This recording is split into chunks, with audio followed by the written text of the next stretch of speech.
بسم اللہ الرحمن الرحیم. نئی بات کے ساتھ میں ہوں فواد احمد. ناظرین، مختلف حکومتی وزراء یہ کہتے نظر آتے ہیں کہ مدارس کے نصاب میں، مدارس کے نظام میں تبدیلی کی ضرورت ہے. مدارس کو قومی تحویل میں لے لینا چاہیے. مدارس کے نصاب کو تبدیل کر کے عصری تقاضوں سے ہم آہنگ کرنا چاہیے. دوسری جانب مدارس کے طلباء، مدارس کے معتمم، مدارس سے متعلق لوگ یہ کہتے نظر آتے ہیں کہ مدارس ملک و قوم کی خدمت کر رہے ہیں، اور اگر کسی نے میلی آنکھ سے مدارس کی طرف دیکھنے کی کوشش کی تو نہ صرف اس کی مذمت کی جائے گی بلکہ اس کی میلی آنکھ کو بھی نکال دیا جائے گا. معاملہ کیا ہے؟ کیا مدارس کے اندر دینی تعلیم کے ساتھ ساتھ عصری علوم کے حوالے سے بھی کوئی کام ہو رہا ہے؟ مدارس کا سسٹم چلتا کیسے ہے؟ ایک مدرسہ کس طریقے سے کام کرتا ہے؟ کون کون سے وہاں پر کورسز ہوتے ہیں؟ انہی ساری چیزوں کا جائزہ لینے کے لیے آج ہم موجود ہیں جامعہ بنوریہ عالمیہ سائٹ کے ایک اس مدرسے کے اندر کہ جہاں پہ غیر ملکی طلباء بھی بڑی تعداد میں تعلیم حاصل کر رہے ہیں، پاکستان کے سفیر بن کے مختلف ممالک میں خدمات انجام دینے کے لیے بھی تیار ہیں. آج کے پروگرام میں اسی کا جائزہ لیں گے، مدرسے کے سسٹم کا جائزہ لیں گے. چلتے ہیں مدرسے کے معتمم کی طرف، وائس چانسلر کی طرف، ان سے بات کرتے ہیں، پوچھتے ہیں معاملہ کیا ہے.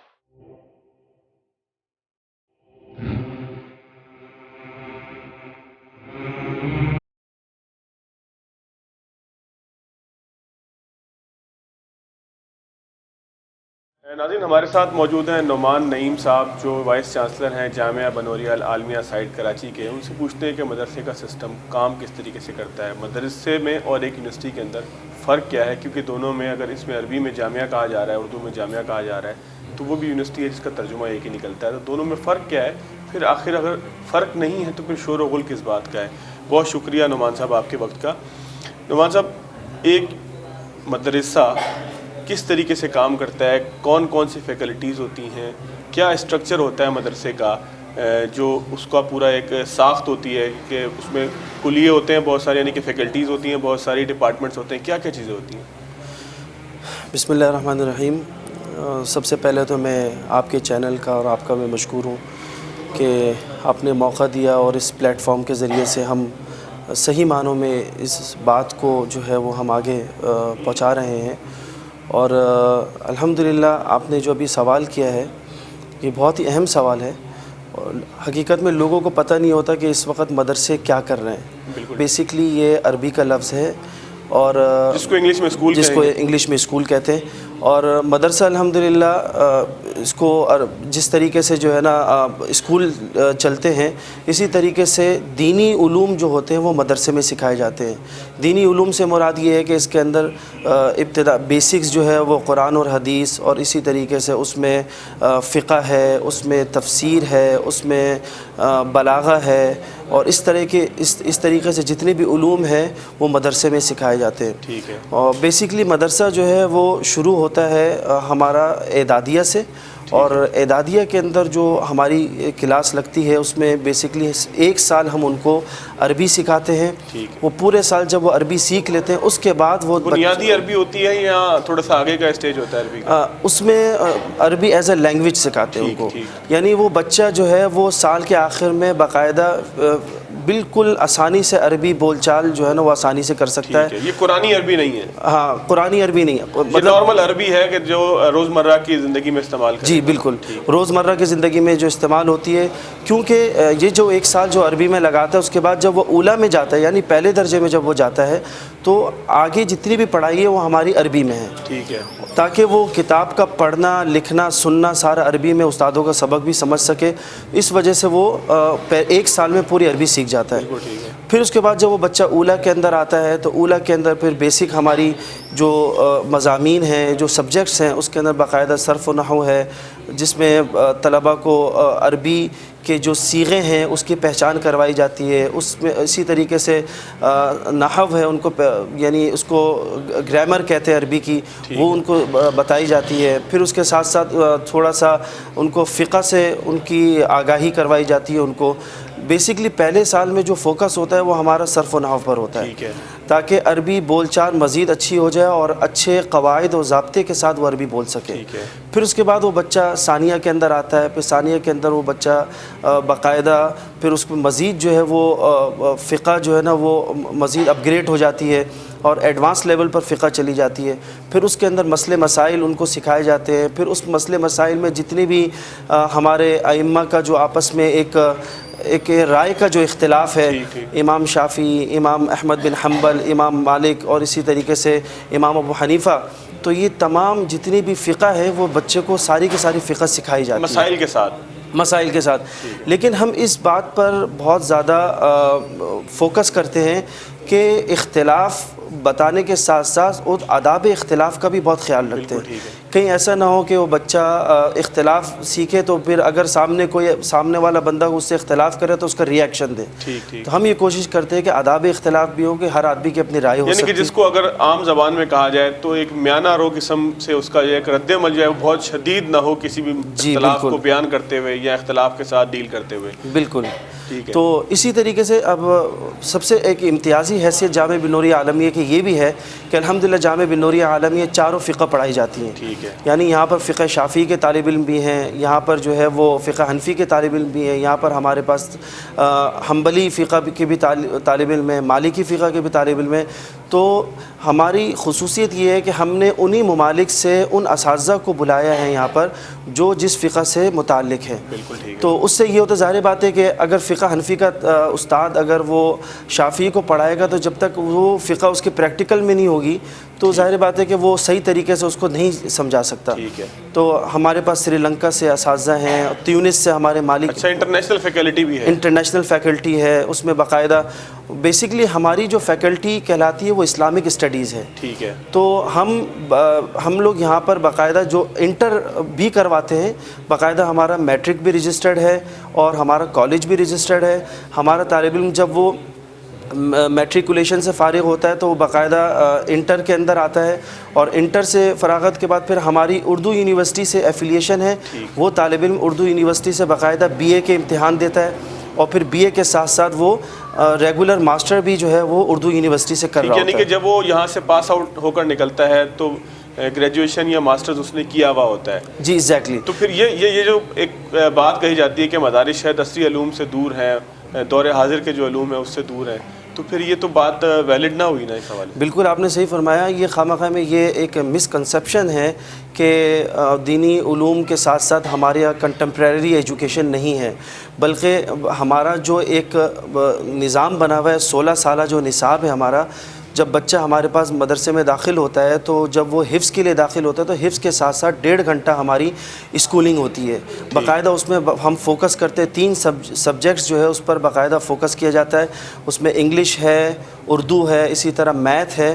اس میں ہم باقاعدہ ان طالب علم کو اچھے ٹیچرز کے سرپرستی کے اندر ان کو باقاعدہ یہ 3 سبجیکٹ پڑھاتے ہیں. جب وہ بچہ حافظ قرآن بن جاتا ہے، مکمل کر لیتا ہے، تو 1 سال ان کی گردان ہوتی ہے. تو اس گردان والے سال میں وہ بچہ باقاعدہ پراپر 1.5 گھنٹے سے اس کی اسکولنگ بڑھ جاتی ہے، وہ 3 گھنٹے پر آ جاتی ہے. تو پھر یعنی جب تک وہ حفظ مکمل کرتا ہے تو وہ 6 تک جو ہے نا وہ اپنی. نعمان صاحب ایک چیزیں بتائیے گا کہ مفتی بننے کے لیے اور جو فتویٰ دے سکے، جو دینی علوم کے اوپر اپنی رائے دے سکے، رائے بھی ایسی رائے کہ جو دین کے عین اصولوں کے مطابق ہو، وہ کون سا کورس ہوتا ہے؟ ہائر اسٹڈیز کیا ہوتی ہیں اس میں؟ حفظ تو سب کو پتہ ہے کہ میرے بچے نے قرآن حفظ کیا، یہ حافظ ہے. بالکل. عربی، بنیادی عربی سیکھی، مدرسے کے اندر سال لگائے. تو مفتی بننے کے لیے کون سا کورس ہوتا ہے؟ اس کے کیا طریقہ کار ہوتے ہیں؟ میں وہی کرائٹیریا کیا؟ جی بالکل آپ نے اچھا سوال کیا. میں وہی آپ کو بتا رہا تھا کہ جب بچہ حفظ سے مکمل ہو جاتا ہے پھر وہ درس نظامی میں چلا جاتا ہے، کتب میں چلا جاتا ہے. جب وہ کتب میں جاتا ہے تو اس وقت تک جب وہ پہلے درجے میں داخل ہوتا ہے تو اس کا میٹرک ختم ہو چکا ہوتا ہے. پھر اس کے ساتھ ساتھ جو ہے نا وہ ثانیہ ثالثہ میں جب جاتا ہے تو اس کا انٹر ختم ہو چکا ہوتا ہے. جب اسی طریقے سے وہ فردر اپنی ایجوکیشن جو ہے نا وہ پھر جاری رکھتا ہے. پھر وہ خامسہ کے اندر جب 5ویں درجے میں جب آتا ہے تو وہ باقاعدہ جو ہے یونیورسٹی کے اندر اس کا داخلہ ہو جاتا ہے.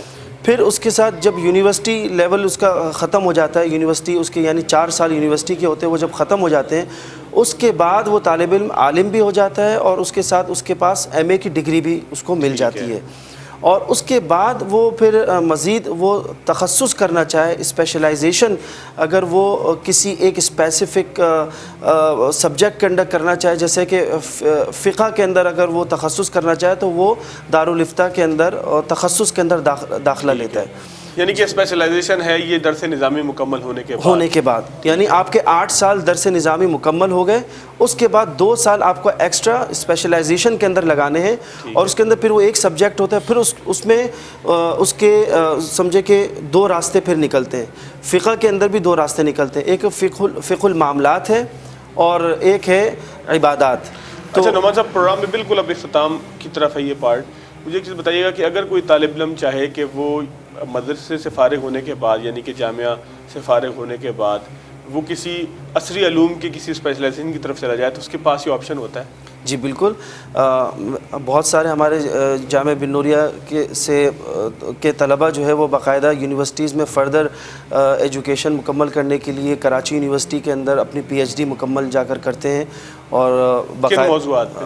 مختلف قسم کے موضوعات پر۔ ضروری نہیں ہے کہ وہ اسلامیات کے اندر ہی خالی اپنی پی ایچ ڈی رکھیں، مختلف قسم کے وہ اس میں کر سکتے ہیں، وہ میس کمیونیکیشن کے اندر بھی ہمارے طلبہ چلے جاتے ہیں، اور اسی طریقے سے بہت سارے طلبہ ہمارے آپ سمجھیں کہ حلال کے اندر حلال اینڈ حرام جو فوڈ سائنس کے اندر جو ہے نا وہ ہمارے طالب علم جو ہے نا پی ایچ ڈی کر رہے ہوتے ہیں، تو ان کے پاس بہت سارے آپشنز ہیں، اس میں جا کر وہ باقاعدہ۔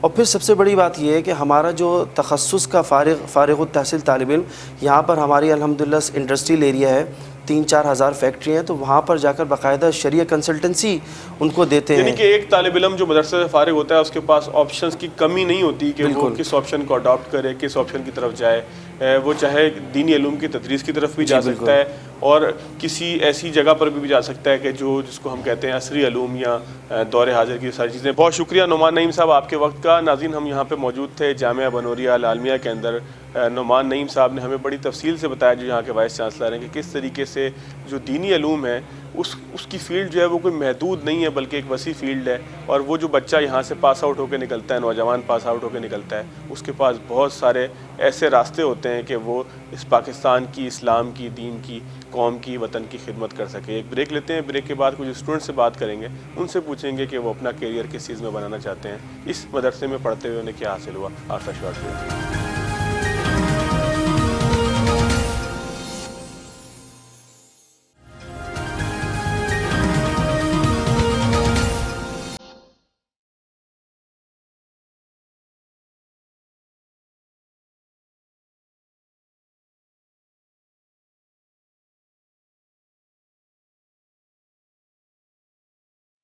بریک کے بعد ایک مرتبہ پھر خوش آمدید، موجود ہیں جامعہ بنوریہ العالمیہ سائٹ کراچی میں، اور ہمارے ساتھ وائس چانسلر نعمان نعیم صاحب موجود ہیں۔ انہوں نے ابتدائی طور پر بتایا کہ کس طریقے سے مدارس کا سسٹم میں ایک مدرسے کا سسٹم ایک کسی یونیورسٹی کی طرح مشابہت بھی رکھتا ہے اور کس طریقے سے اس میں درجات ہوتے ہیں کہ اسٹوڈنٹ آگے سے آگے بڑھتا ہے۔ نعمان صاحب، کتنے اسٹوڈنٹس یہاں پر ہیں آپ کے پاس جامعہ بنوریہ العالمیہ سائٹ میں، اور غیر ملکی اسٹوڈنٹس کتنے ہیں، مقامی کتنے ہیں، ڈے اسکالرس کتنے ہیں، یہاں پہ مقیم کتنے ہیں؟ جیسے ابھی ہماری گفتگو ہوئی آپ سے، اس وقت ہمارے جامعہ بن نوریہ میں الحمدللہ 4,500 طلبہ ہیں، اور اس میں سے 850 اور 900 کے قریب جو ہے نا فارنرز اسٹوڈنٹ ہیں، اس میں 53 900 کے قریب؟ جی 900 کے قریب، اور 53 کنٹریز سے ان کا تعلق ہے۔ الحمدللہ پوری دنیا جو ہے وہ دین سیکھنے کے لیے جو ہے وہ کوئی امریکہ جاتا ہے، کوئی یو کے جاتا ہے، الحمدللہ پوری دنیا سے دینی علوم حاصل کرنے کے لیے سارے کے سارے لوگ پاکستان آ رہے ہیں۔ اور کن ممالک کے اسٹوڈنٹ زیادہ ہیں؟ ہمارے پاس اس وقت انڈونیشیا، کمبوڈیا، اور اسی طرح تھائی لینڈ، اور یو کے، یو ایس اے، اور اسی طرح جرمنی، یورپ کنٹریز کے بھی کافی سارے طلبہ ہیں ہمارے پاس الحمدللہ۔ کن درجات میں ہوتے ہیں، کس تعلیم کے لیے یہاں پر آتے ہیں؟ درس نظامی کرنے آتے ہیں یا ابتدائی تعلیم اپنے ملک سے حاصل کر کے آتے ہیں اور باقی پھر یہاں حاصل کرتے ہیں؟ جی، وہ خاص طور پر یہاں پر درس نظامی حاصل کرنے کے لیے آتے ہیں، اور پھر یہاں پر اسپیشلائزیشن آ کر کرتے ہیں فقہ کے اندر، وہ فقہ حنفی، فقہ شافعی، مختلف فقہ کے اندر وہ کر رہے ہوتے ہیں۔ تو کتنا ڈیوریشن ہوتا ہے نارملی اسٹوڈنٹس کا، فارن اسٹوڈنٹس کا یہاں پہ کتنا ڈیوریشن ہوتا ہے یہاں پاکستان اسٹے کا؟ نارملی 2 سال، 1 سال، 5 سال، 8 سال کتنا ہوتا ہے؟ فارنرز کا یہاں پر ڈیوریشن ان کا 6 سال ہوتا ہے درس نظامی کا، اور 2 سال ان کے ایکسٹرا جو ہے وہ دارالفتہ یعنی تخصص میں ان کو لگتے ہیں۔ چلیں ناظرین، کچھ اسٹوڈنٹ سے ہی بات کرتے ہیں۔ پہلے ایک استاد سے بات کرتے ہیں کہ مدرسے کے اندر اسکول لگنے کی یعنی کہ مدرسہ لگنے کی ٹائمنگ کیا ہوتی ہے۔ جناب بہت شکریہ آپ کے وقت کا۔ کیا آپ کا اسم گرامی کیا ہے؟ محمد دین میرا نام ہے۔ کیا یہاں پر آپ کس سبجیکٹ میں بچوں کو پڑھاتے ہیں؟ یہاں تو اصل میں پوری جو دارالفتہ ہے اس کی جو ایک طلبہ کی نگرانی ہوتی ہے، دارالفتہ کے جو طلبہ ہیں ان کی طلبہ کی نگرانی جو ہوتی ہے 24 گھنٹے، اس میں خصوصاً ٹائمنگ کے اوقات کے، پڑھائی کے، ان کے آنے جانے کے اوقات، اس کے حوالے سے خصوصی جو نگرانی ہوتی تو ہے. کتنے یہاں پہ اسٹوڈنٹس جو ہے وہ جس طرح سے نعمان صاحب نے بتایا کہ یہاں پہ اسپیشلائزیشن ہوتی ہے، تو کتنے اسٹوڈنٹس یہ فتویٰ کی تعلیم حاصل کر رہے ہیں؟ اس میں تقریباً 2 سال کا ہوتا ہے. پہلے سال کے اندر ہمارے پاس 18 ہے، دوسرے سال میں تقریباً 16 ہے. اچھا، یہ دو جو الگ الگ کلاسز ہیں، ایک شیشے کے اس طرف ہے، ایک شیشے کے اس طرف ہے، تو یہ سال اول اور سال دوم ہے. تو 1 سال بعد یہ 2 سال بعد یہ مفتی لکھ سکتے ہیں اپنے نام کے ساتھ اور فتویٰ دے سکتے ہیں. دینا چاہے تو دے سکتے ہیں. ٹھیک ان ہے. کے اوپر ان کو باقاعدہ ایک صلاحیت جو ملکہ ہوتی ہے فتویٰ دینے کی، وہ انہیں حاصل ہوتی ہے ان 2 سالوں کے اندر. کیا ڈیوریشن کیا ہوتی ہے کلاس کی؟ کیونکہ یونیورسٹی میں تو ہم دیکھتے ہیں، کالج میں دیکھتے ہیں، اسکولز میں دیکھتے ہیں 8 یا 9 بجے اسکول لگتا ہے، 3-4 بجے 2-3 بجے چھٹی ہو جاتی ہے. تو مدارس میں کس طریقے سے تعلیم ہوتی ہے؟ تعلیمی اوقات ہمارے ماشاء اللہ صبح کے وقت سے تو تقریباً 8:45 سے لے کر 12 تک، اور پھر زور کے بعد سے جیسے کھانے اور آرام کا وقفہ ہوتا ہے، اس کے بعد نماز وغیرہ پڑھنے کے بعد 2:30 بجے سے لے کر 4:30 تک. پھر عصر کے بعد کھیل کود وغیرہ تفریح وغیرہ کے لیے نکلتے ہیں. تو مغرب کے بعد سے پھر یہ اپنی اسٹڈی وغیرہ مطالعے کے لیے بیٹھ جاتے ہیں. کلاس لگتی ہے یا انفرادی مطالعہ کرتے ہیں مغرب کے بعد؟ اس میں ایسا ہوتا ہے کہ سال اول کے اندر زیادہ تر کلاسیں ہوتی ہے، سال دوم کے اندر یہ ہوا کرتا ہے کہ اس میں زیادہ تر ان کا جو فوکس ہوتا ہے وہ اسٹڈی اور تمرین جو فتوے وغیرہ کی ہوتی ہے اس پر ہوتی ہے. اسٹوڈنٹ سے بات کرتے ہیں. ہمارے ساتھ ایک اسٹوڈنٹ ہیں یہاں پر. جناب کہاں، where are you from? West Indies. I'm from West Indies. West Indies. What's your name? Ahmed Yusuf. Do you know Urdu? Well, to some extent I do, yes. اچھا، یہ اردو میں بھی بات کر سکتے ہیں، ان سے اردو میں بات کرتے ہیں. کس درجے میں آپ پڑھ رہے ہیں، کیا کر رہے ہیں یہاں سے؟ ابھی تو فی الحال میں تخصص فی الفقہ الاسلامی پڑھ رہا ہوں سال دوم میں، دوسرے سال میں. تو ویسٹ انڈیز میں کس جگہ سے ہیں آپ؟ ویسٹ انڈیز سے ٹرینیڈاڈ.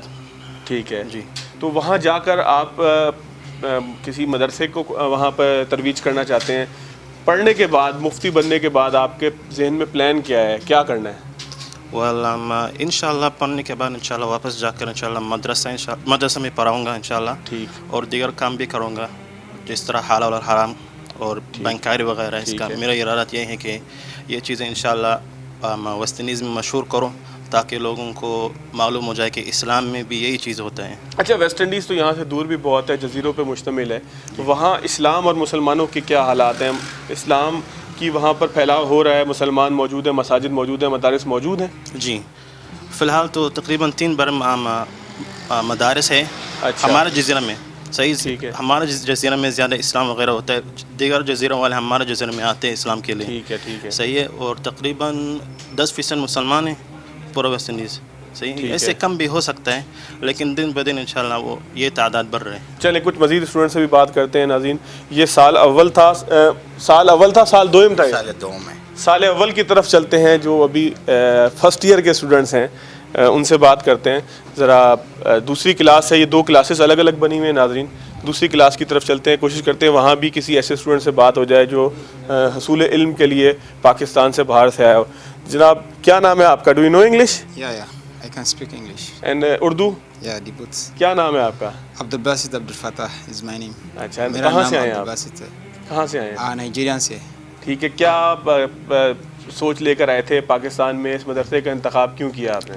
اصلاً یہ میرا ارادہ ادھر ہے کہ یعنی ادھر علم سیکھنے کے لیے آیا، یعنی تشریف لائے، اور ہمارا فراغت کے بعد تاکہ وہ آگے بھی یعنی لوگوں بھی یعنی تدریس کر سکتے ہیں، اور ان کا یعنی زیادہ چیز بھی یعنی فائدہ سے لے سکتا ہے. چلیں، بہت شکریہ. 1-2 اسٹوڈنٹ سے اور بات کرتے ہیں. پروگرام میں ناظرین وقت بڑا مختصر ہوتا ہے، لیکن مدرسے کے اندر آ کے ایک ایسا ماحول محسوس ہو رہا ہے کہ جو اس سے پہلے شاید آپ نے کبھی اپنی ٹی وی اسکرین پہ نہ دیکھا ہو. السلام علیکم جناب، کیا آپ کا اسم گرامی ہے؟ What's your name? My name is Muhammad Yusuf. I am from Indonesia.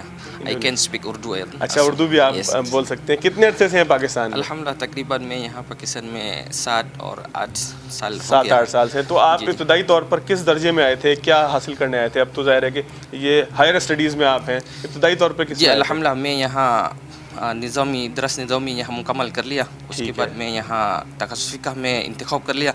یہاں بھی فقہ شافعی اعلیٰ مذہب شافعی میں انتخاب کر لیا.